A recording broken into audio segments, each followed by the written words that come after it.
શું નામ તમારું? મોરિયામાં દારૂ વેચાય. અમે અમારી જિંદગી બતાવી ઘણું હતું, પણ મોરિયામાં દારૂ બંધ કરાવો હતી. અમે ઘણીએ દારૂ પાડી, પણ કોઈ સાથ ના આવે. કોઈ સોનું બોલે કે દારૂ બંધ કરાવો, દારૂ બંધ કરાવો, પણ ચાવું કોઈ નહીં કે ક્યાં માણસ આમ કરે. એટલે અમારી જિંદગી ઘણીએ બગડી ગઈ. મેં કહેવાય મારું સારું ઘર હતું, શિક્ષકનું ઘર હતું, બધું હતું, હાલ સારું જ છે. પણ અત્યારે અમે એકલો પડી ગયો. દારૂ ના કરે. દારૂ ના કાઢી આવી ફરિયાદો ઘણા થયા છે. ઘણીએ હતી પ્રોપર્ટી. અમને બધાને ખબર. મારા સસરા 1 રસ્તે હતા. દારૂ તો બંધ કરાવવો જોઈએ. અને તમારા જેવા ધારાસભ્યની આ તાલુકામાં નહીં, જિલ્લામાં, દેશમાં જરૂર છે. તમારા હાથે અમે જવાબ આપીશું. આ મેન દારૂનો મુદ્દો જ છે.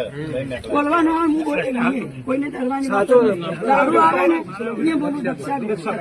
દારૂ આવે ને એને બોલવાનું. ભાઈ બધા મદદ કરીશું ને આપણે બેનની.